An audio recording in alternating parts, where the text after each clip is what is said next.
doing, people?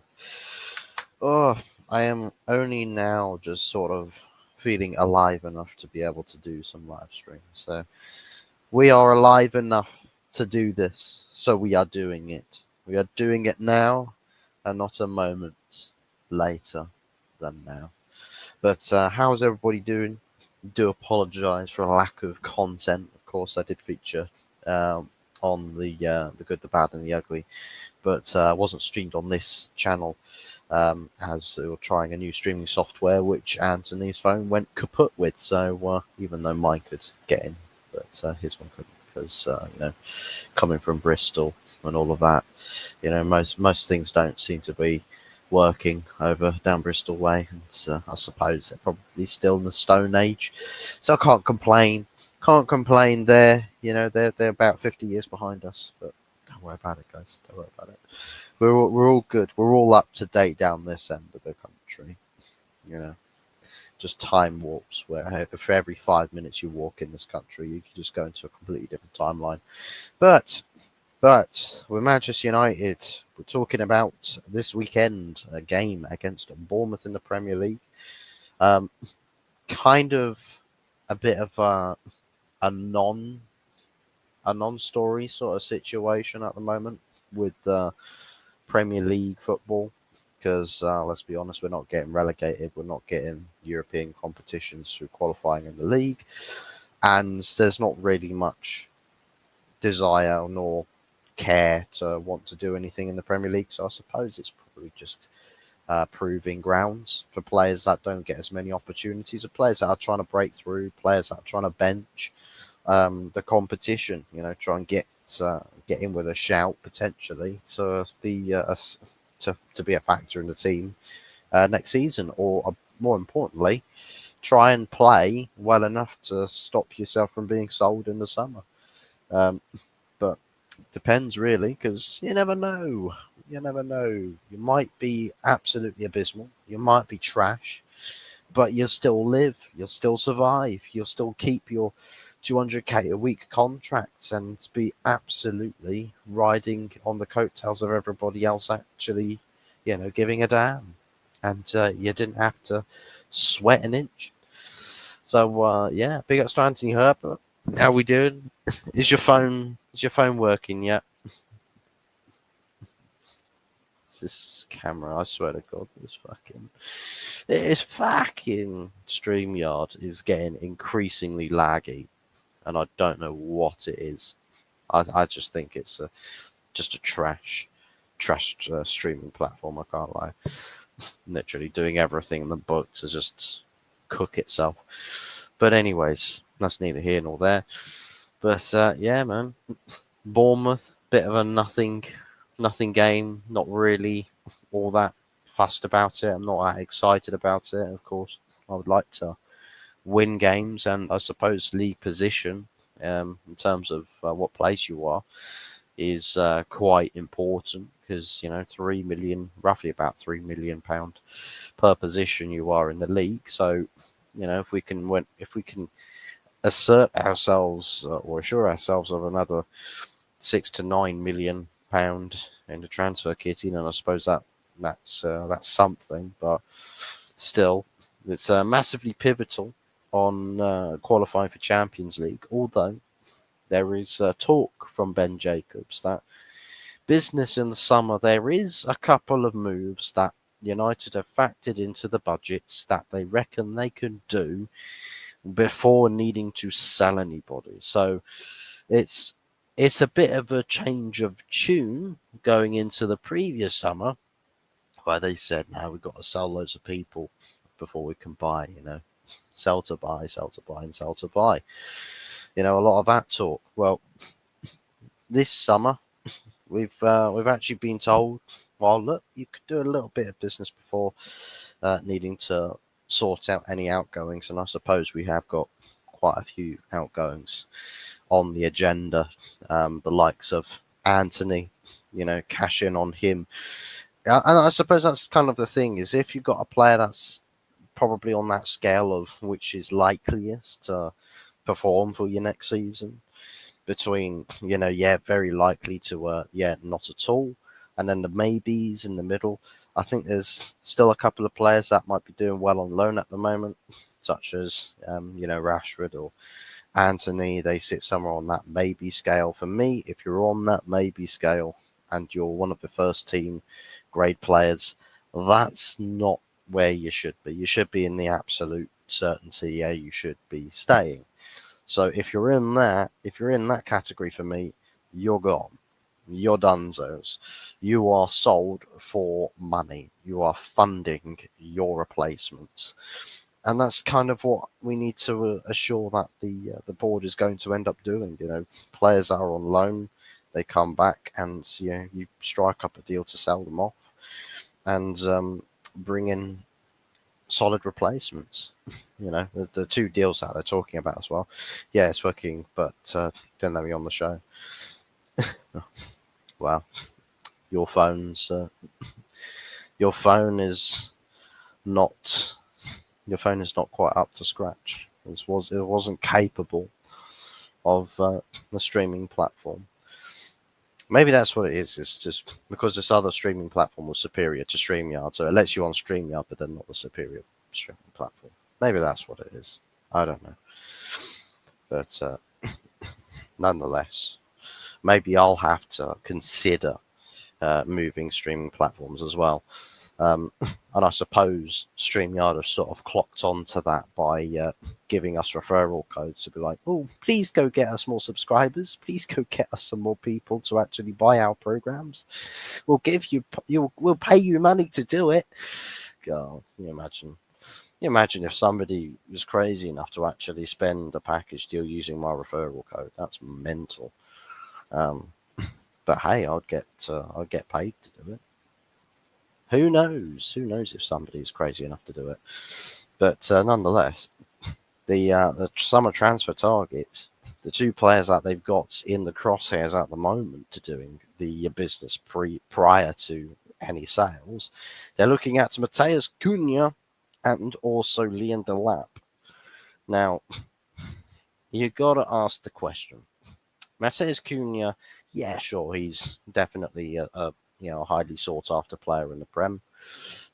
Definitely holds his own at Wolverhampton Wanderers and has got quite a respectable amount of quality. A bit wacky, bit of a loose cannon on the personality side of it. I mean, he's a bit of an odd character. I think it's fair to say, but hell, if he can join the club and just stick to footballing side of things, then I don't think we'll have any problems. Relatively Prem proven as well. Could play in an Amarim system in a particular place relatively well, and it'll be relatively ideal a signing for the club to make. Liam Delap, I'm a bit more sceptical about, just more on the aspect of it being a player that we've already sort of got in terms of a profile in Rasmus Højlund. You're signing another younger striker who is still technically at the stage of his career where he should be at a top club, playing as the understudy to the experienced player. Now, some people are saying that it's either Liam Delap or they might just hold on to Rasmus Højlund. I would rubbish that Højlund story straight away. Sticking with Højlund is kind of off the cards here. I think the board realise that, the goal scoring record for Højlund is completely abysmal. Maybe, just maybe, whilst they probably, do you know what? I think they'll keep Xerxes. They'll definitely keep Xerxes. If they're going to keep a similar sort of squad depth, if you will, then they might actually look at offloading Højlund as a player to raise money. And, Liam Delap comes in, of course, not really needing to spend, needing to sell anybody to actually bring him in, would probably mean that the Højlund's money can go towards another signing. And I think there is a player that I think is rumored out there that we might end up going for in the midfield, especially Atalanta's Edison. Midfield maestro. They're talking about he's the perfect man for the team. He fits the bill for Amarim. He can do everything he wants a midfielder to do. I haven't watched Edison. I haven't seen what Edison's capable of doing.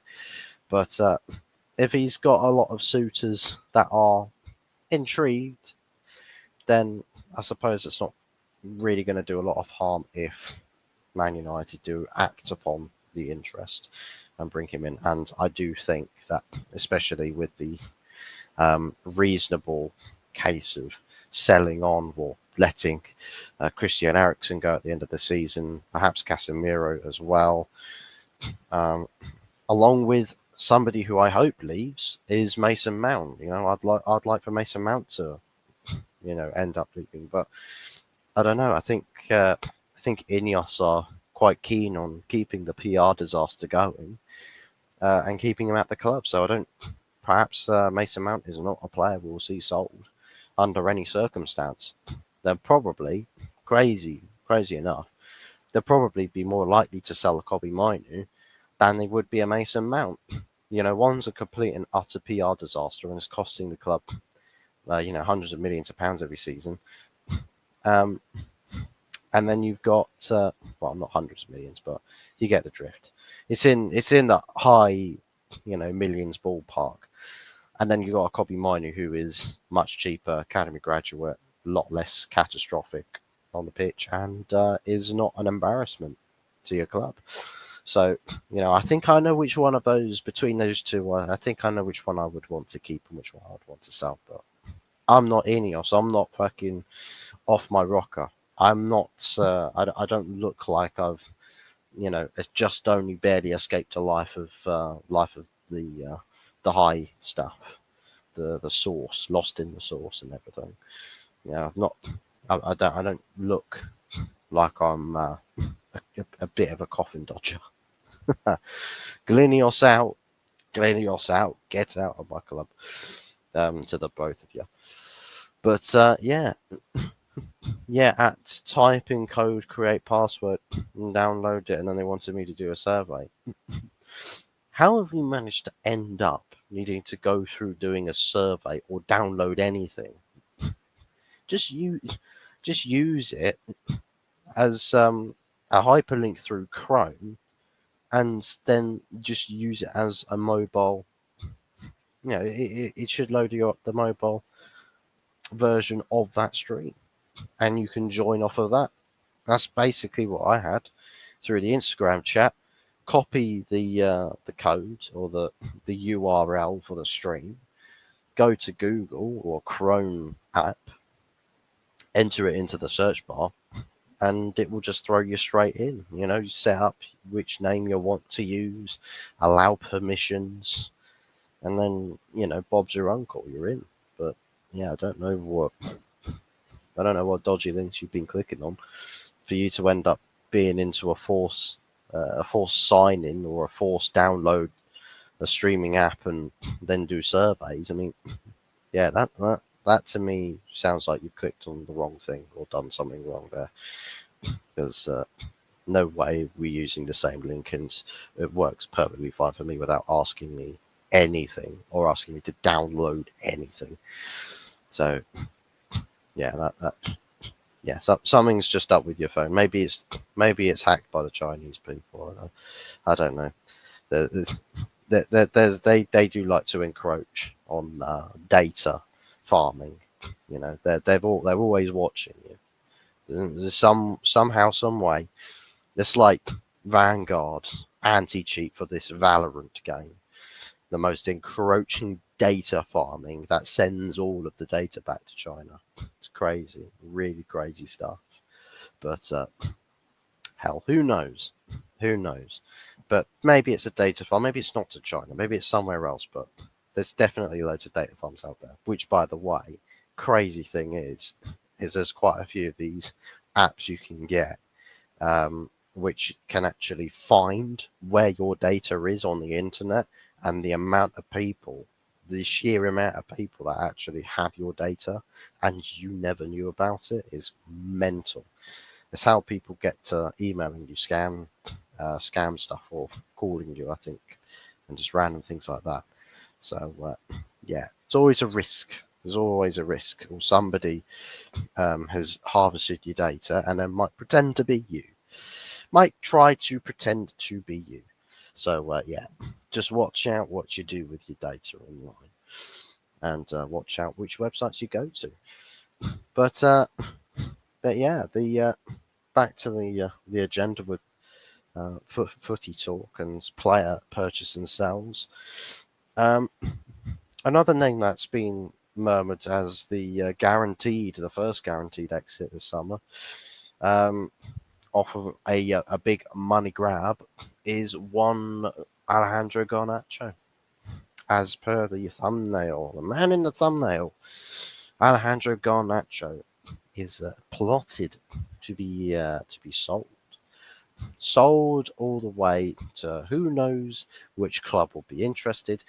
Will we have Napoli come back in for him, or will there be other suitors that are intrigued? Maybe Chelsea might come back to the forefront again, or maybe they're just waiting for us to actually start opening negotiations with players, and then they will start hijacking.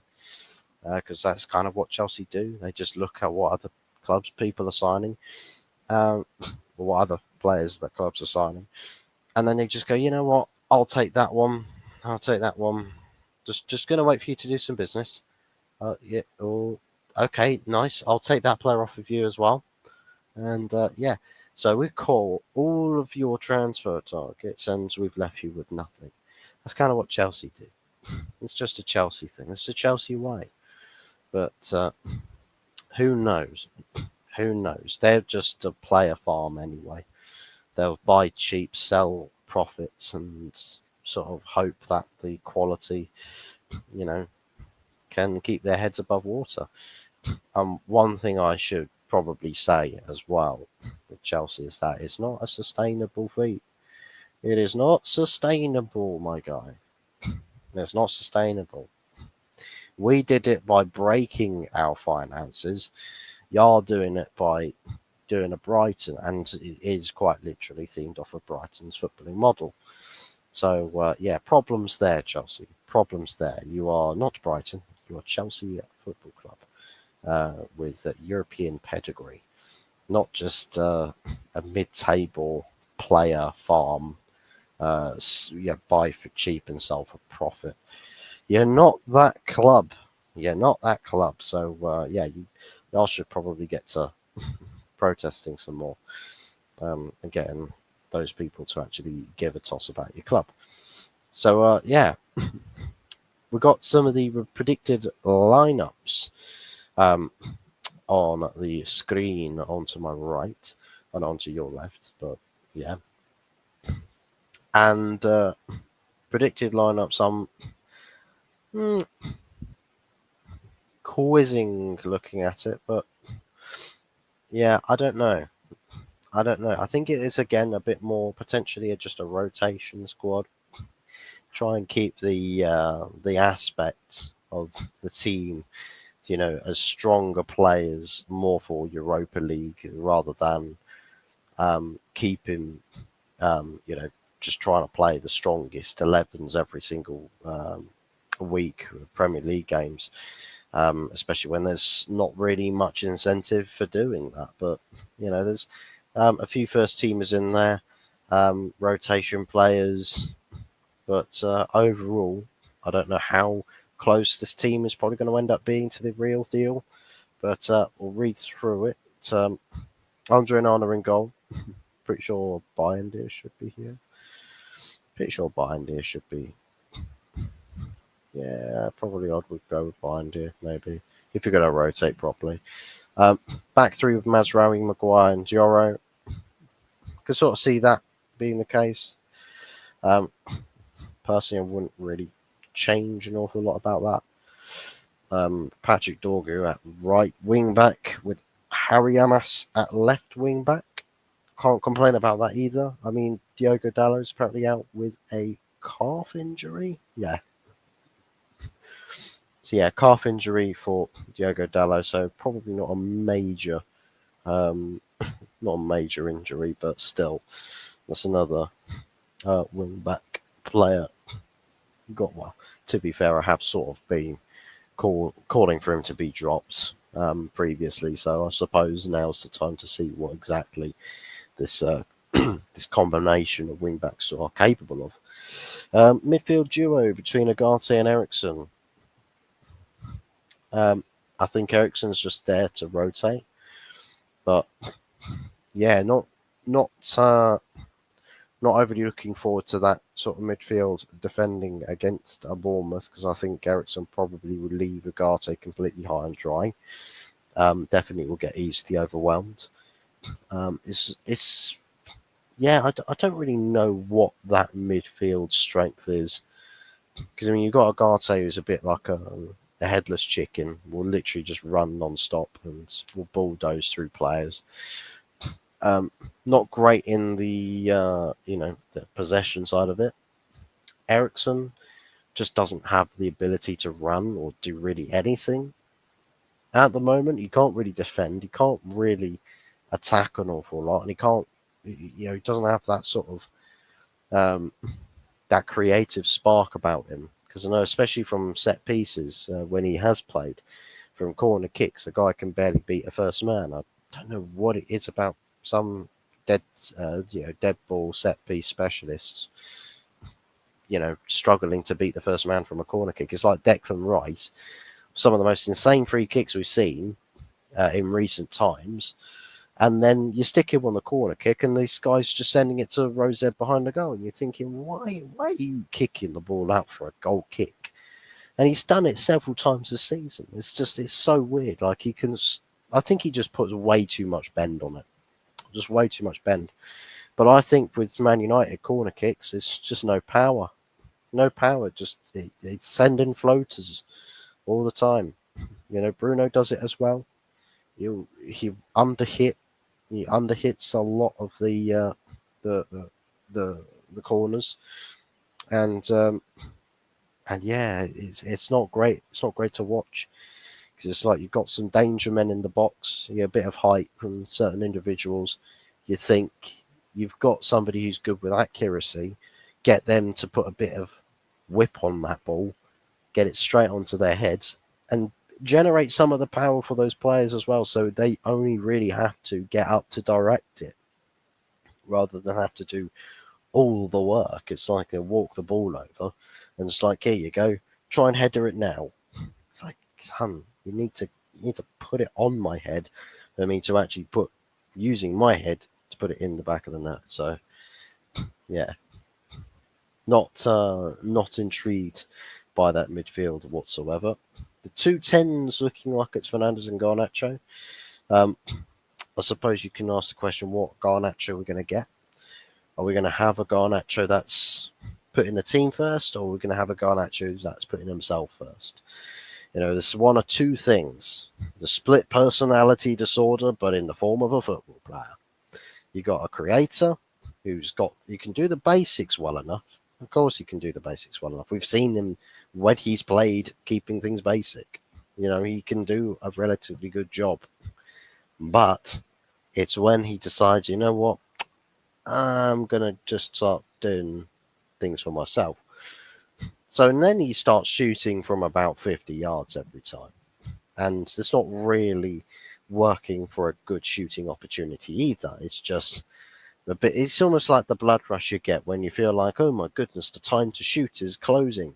I must shoot now. Put the ball in the back of the net now. Like, I'm sorry, but you can't send in 50-yard screamers like you are literally the walking highlight clip of match of the day. You can't do that. You're not. You're not him. You're not him, Garnacho.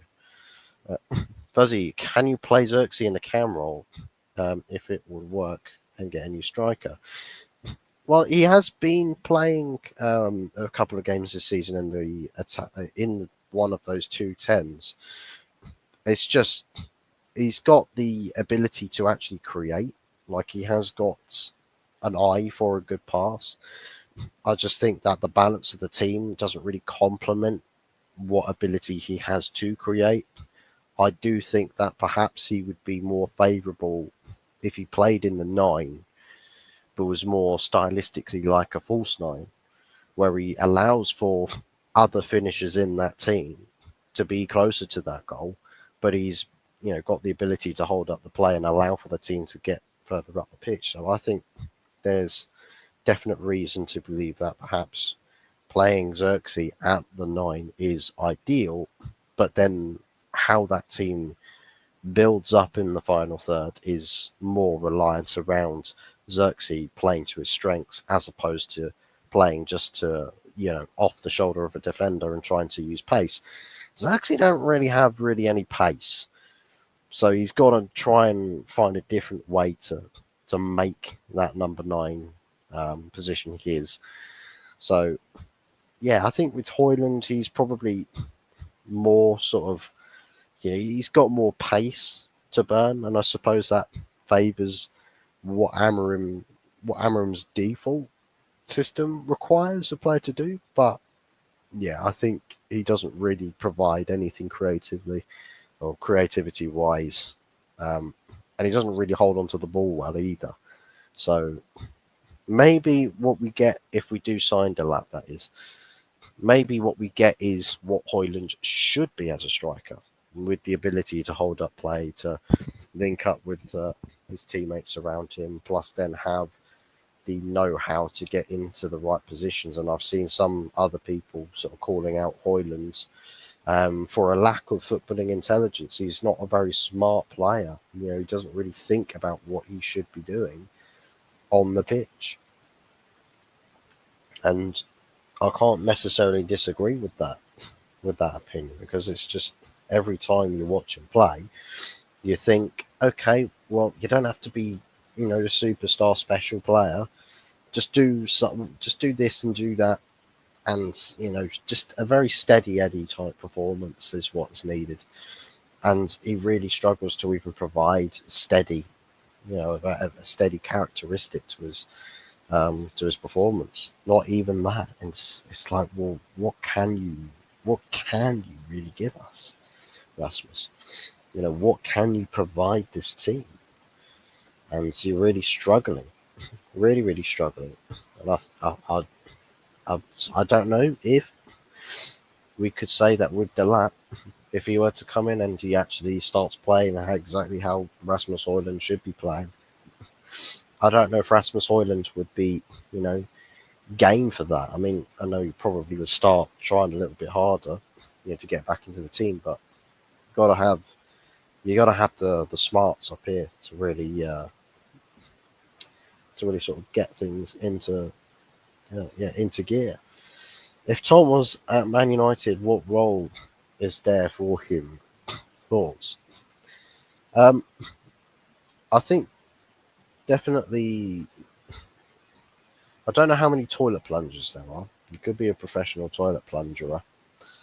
You might be able to do some good stuff there.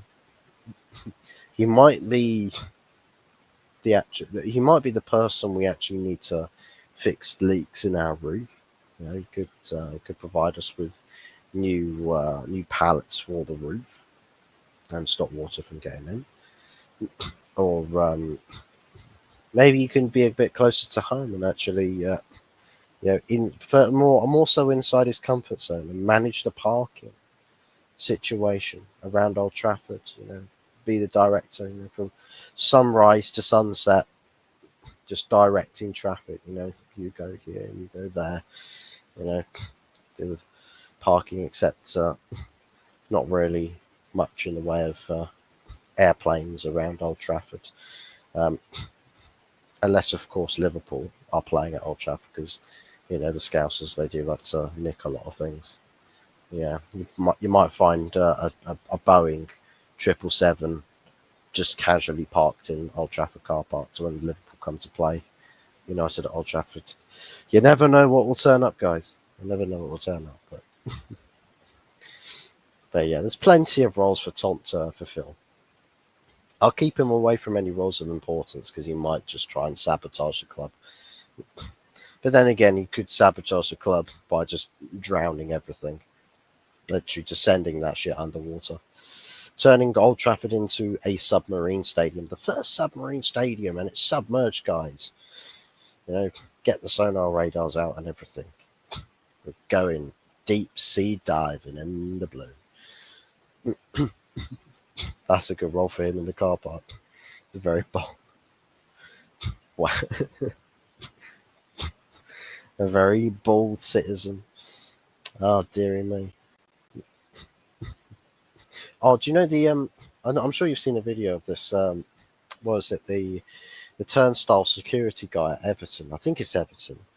The older guy where he's doing the pat downs. He's meant to be patting down, but he's just done.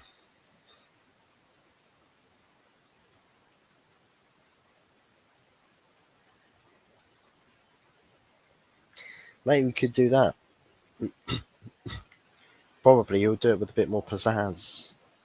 He'll just start doing this. You know, give him a bit of a dance before they go in. Well, I would recommend him actually doing that because at least it will give the supporters a bit of entertainment before they go and endure 2 hours of torture. Because they need to get some entertainment value out of it. He probably would become a cult hero at Old Trafford really, really quick because it's like at least he can put a smile on people's faces before it's replaced by inevitable sadness and depression and frowns and tears and weeping. Theatre of weeps. No longer a theatre of dreams, theatre of weeps. So yeah, that's kind. I reckon he could do it. I believe. I do believe. But yeah, the last player of that predicted lineups is Hoyland. So Hoyland probably the most obvious player that's going to start up top there. Bournemouth's predicted lineup could be looking at Ariza Balaga in goal, Adam Smith at right back, Zabani at centre back with Huijsen, young Spaniard centre back, and Milos Kerkez at left back. And I'll tell you what, Huijsen I think has got a good future to him. Kerkez, I can imagine, will be picked up by a big team soon. A solid fullback, very physical, very tenacious, and I wouldn't be surprised if he is to be sold from Bournemouth in the summer. But I'll do well to keep him. Along with Huijsen. I think for a player with potential, maybe Barcelona might come looking because I know how much they like signing their young Spanish potential and bleeding them into the first team, into Hansi Flick's team. The midfield, get Tyler Adams along with Lewis Cook, and not a fancy midfield by any stretch of the imagination, but definitely one of those midfields that they don't need to have all the quality. They just need to be, present. Literally, do all of your basics. Ready, steady, cook. Quite literally, because Cook's in the midfield. But just turn up, do a job. Just plug the gaps in midfield, cut some passing lanes. Stick to the right players, track back. Mark the middle. And that's it. That's pretty much the bread and butter for your defensive midfield duo. Just both need to be very much capable of it. But yeah, fingers crossed that they just have a bit of an off day and we can open some space just in front of that back four. Hopefully not too much space because otherwise Garnacho, well, actually, I do want a lot more space because Garnacho will probably be a lot less likely to shoot than me. So, yeah, hopefully they have a bit of an off day because I know that's it's on paper, it looks like a trashy midfield, but on the eye, They are very much combatant, very much combatant. Okay, so Altara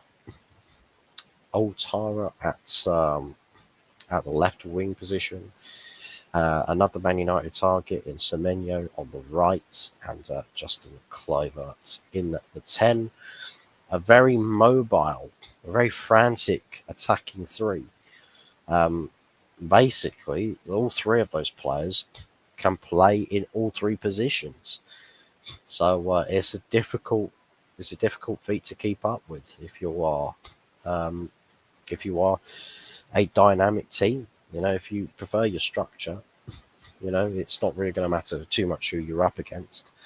But if you're more dynamic, you're going to be pulled and stretched apart like spandex, and ultimately, they'll cause you problems. And Justin Kluivert this season has proven to be an avid goal threat.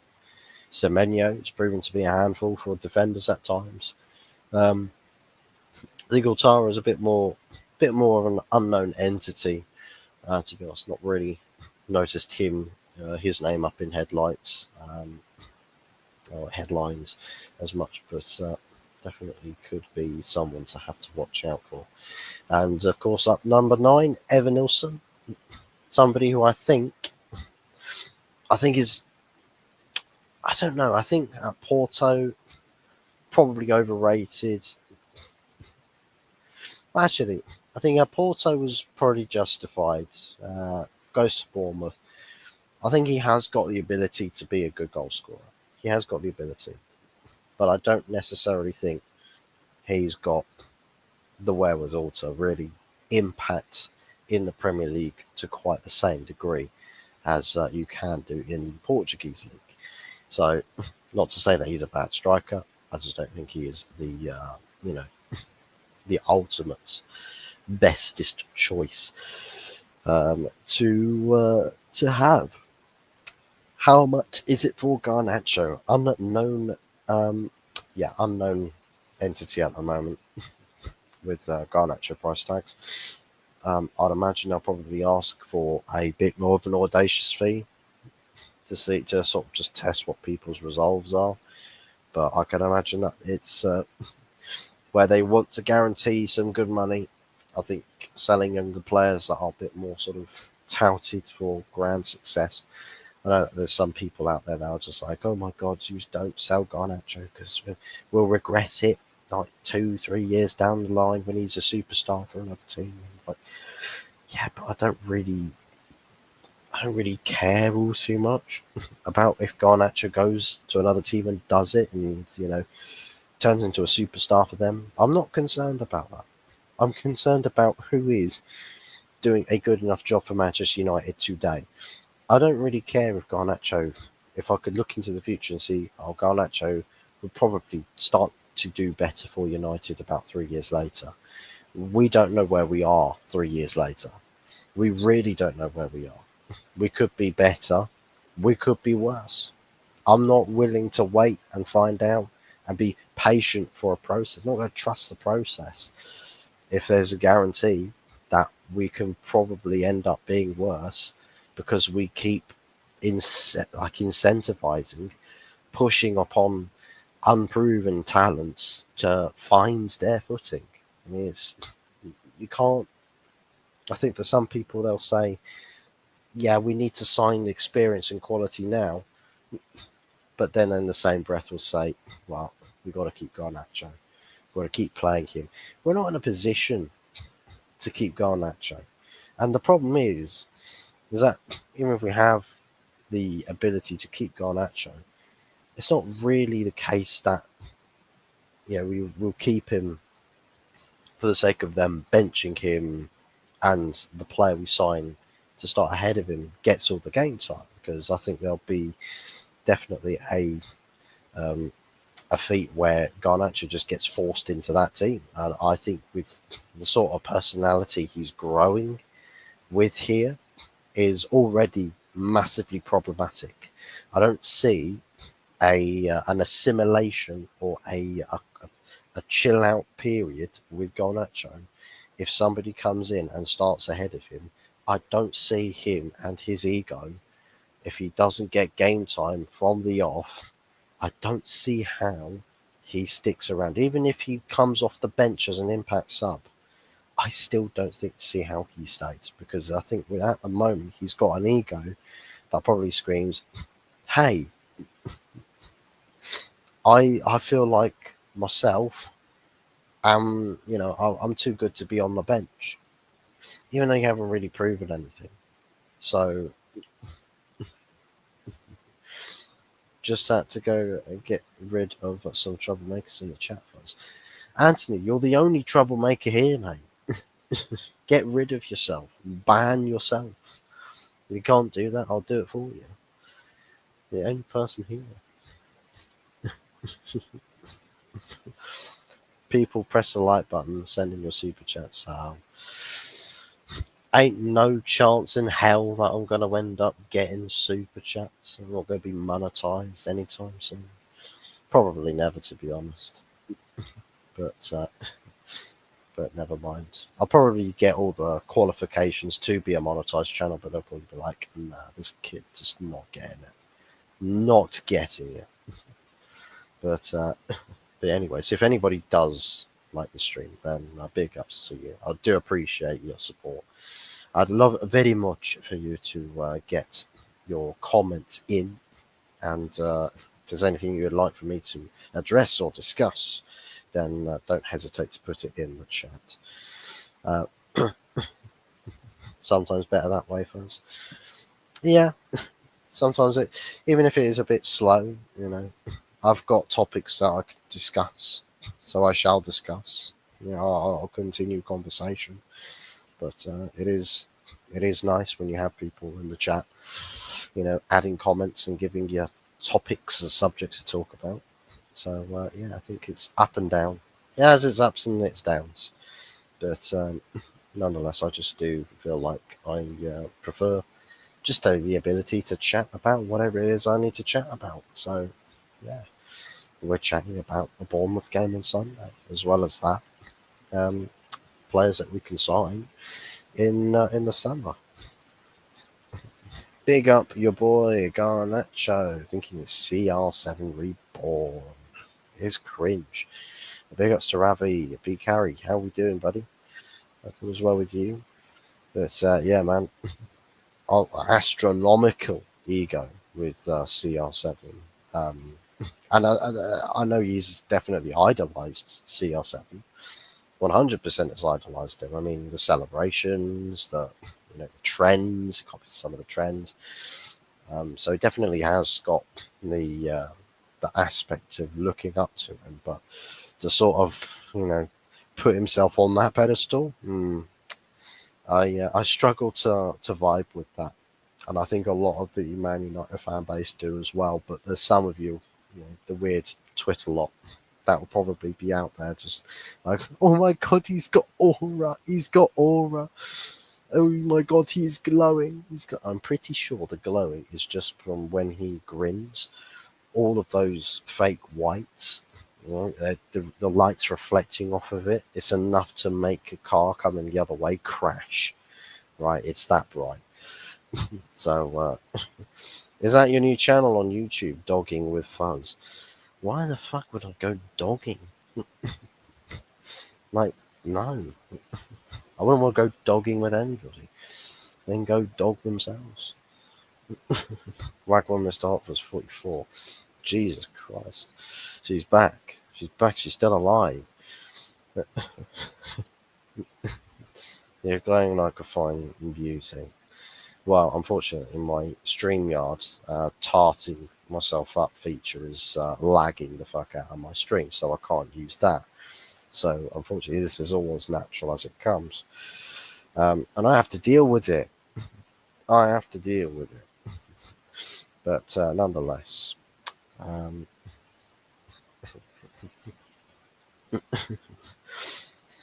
sure you wouldn't mind, but not for me. Not for me. Fuzz, who should be in attack next season? Well, if it was up to me, for the options that are out there for what we could sign, I would honestly have both Oshimen and Delap in the team. Like I'll get both of them in, keep Xerxes, sell Hoyland, get some money back there.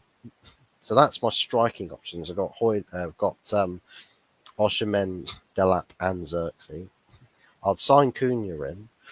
I'll probably just wind Nottingham Forest up by saying we're going to take Morgan Gibbs White.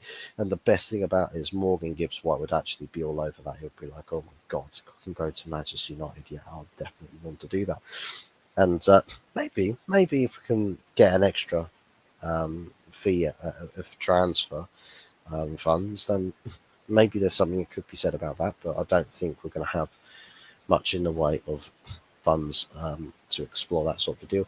Maybe well, I don't know about Semenya because their pricing is out of that move as well, to be honest. But Edison in midfield probably would end up pushing Fernandez and Cobby further up the pitch.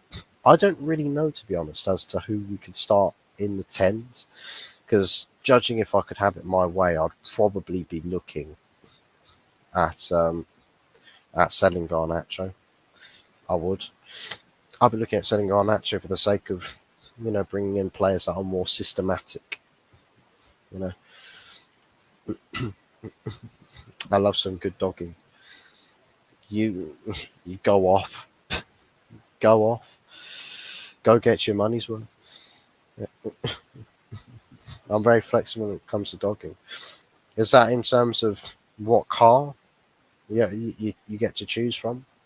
To go down to your dealership and just be like, don't worry. What sort of car do you want? I'm flexible.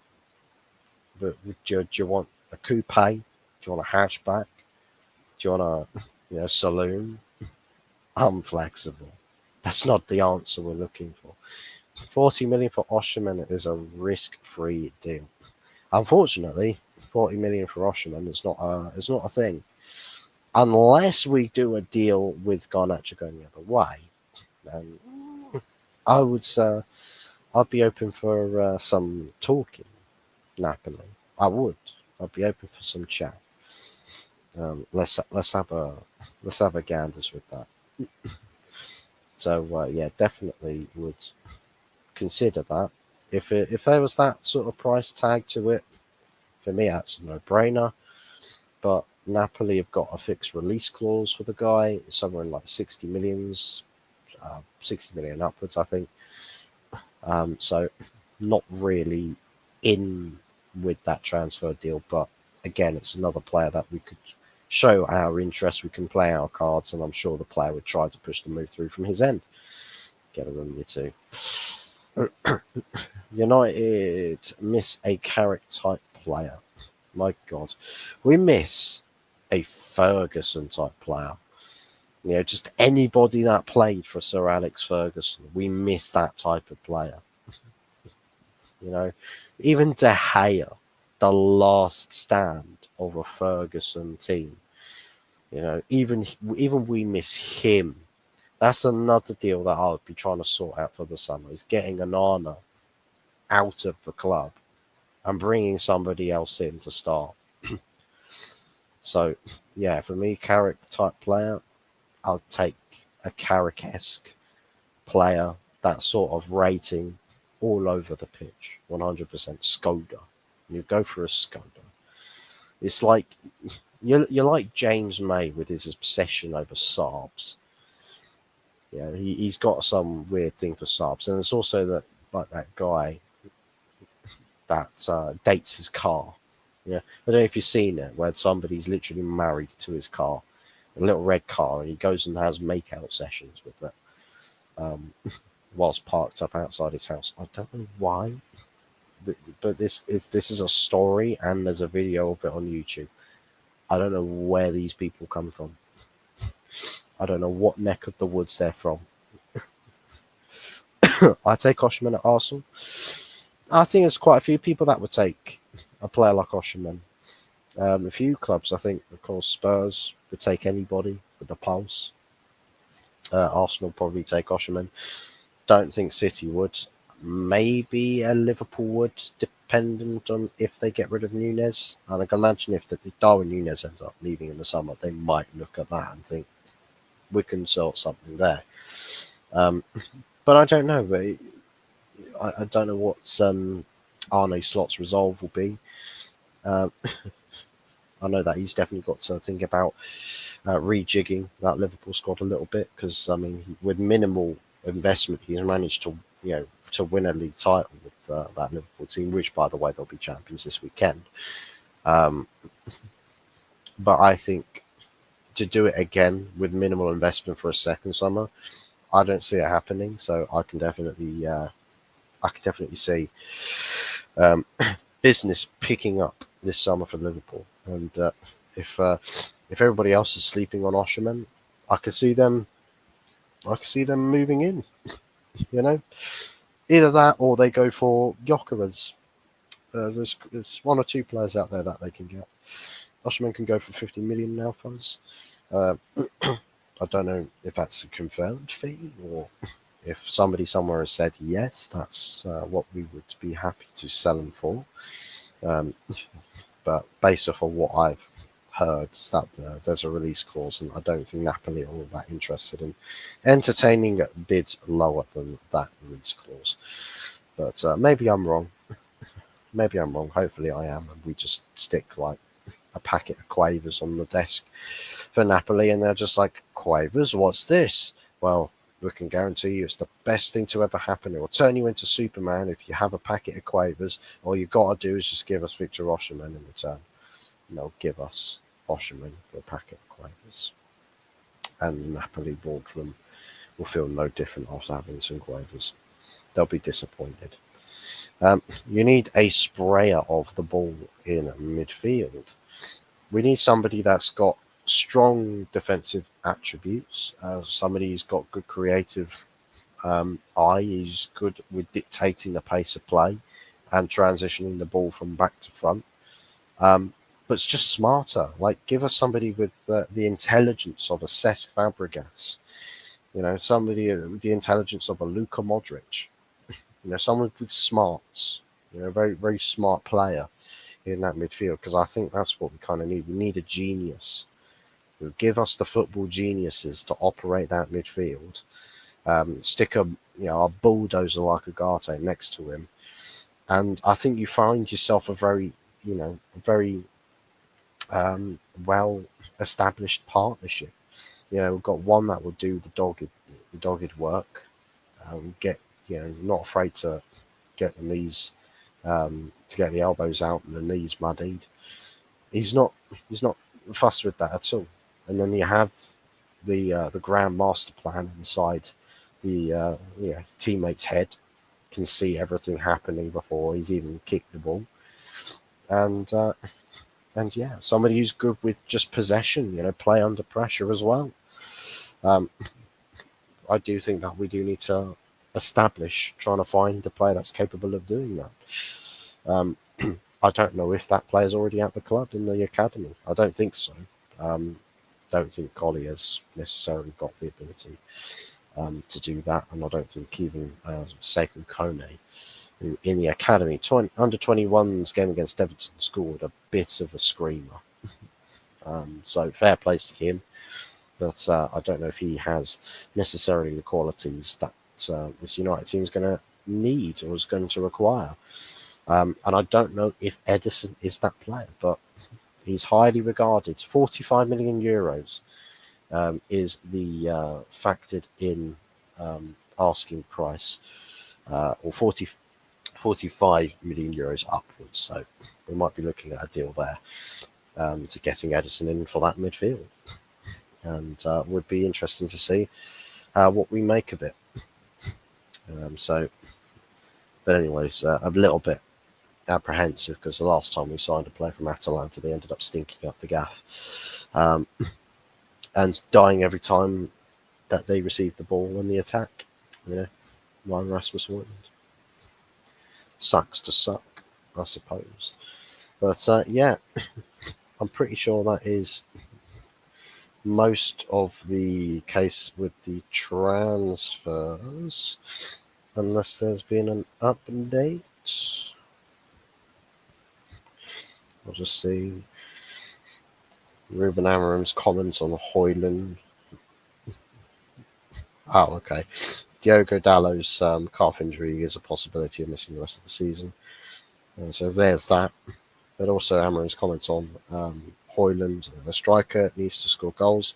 So we try to help him, and he's trying really hard, and he wants things so bad he makes it worse. So yeah, basically he created one situation against Wolverhampton, and he is improving the small things. The goal will come.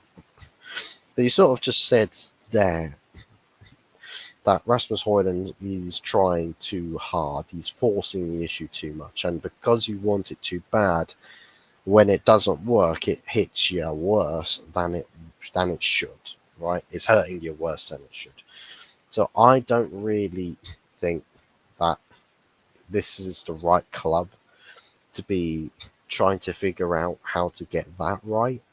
To be honest, because Manchester United should be a club where you are established or have the absolute untethered ability to be the best in that, to be the best in class in that position, not trying to figure out your ass from your elbow.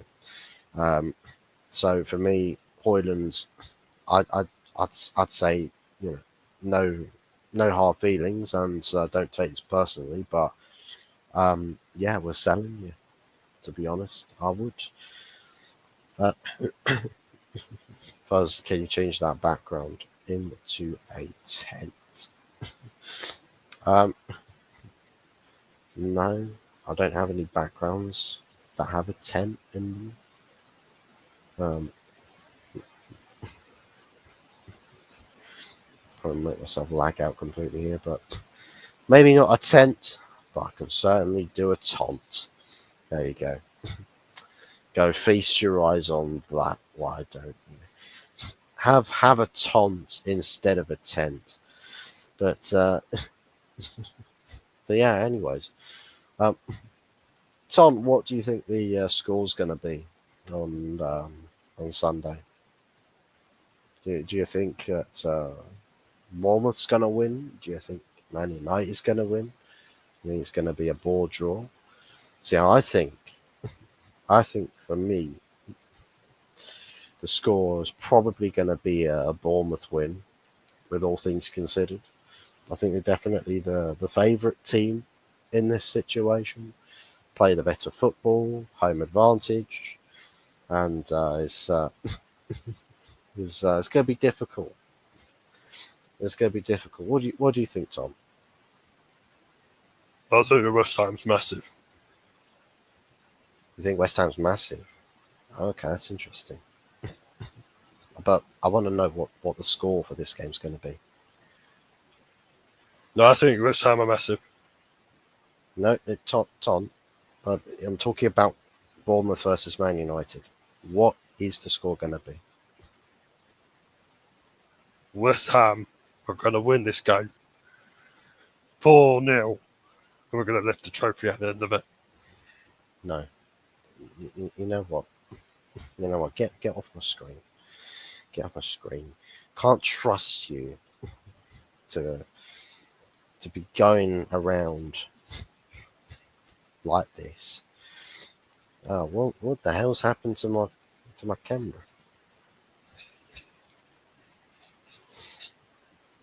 My camera's died. Tom, what have you done? You've broken my screen. My camera don't work. What have you done? Okay, yeah, I actually think my stream's broken, but yeah. My score prediction for this game. Let me know if you can still hear me though, by the way. But does this work? No, I think I think I've cooked it. I think I've cooked the stream. But never mind. Tottenham is dogging days, yeah. Now I know how it feels to be using Anthony's phone. Oh, this is what it's like. Everything's broken and doesn't fucking work. But anyways, yeah, my score prediction for this game is going to be, I'm going to say it's going to be 2-1 Bournemouth. Yeah, 2-1 Bournemouth is what I'm going to go with. Let me know what your predictions for this game will be in the comment section down below. whether you think that Bournemouth are going to be cruising this one to victory, or whether you think Man United have something to say. On the basis of the predicted lineups that I've read out in the stream, I don't think, based off of that team, we've got a hope in hell, but you never know. You never know. You never know. But anyways, thanks for watching, guys. Don't forget to smash the like and subscribe and all of that good stuff. This completely broken.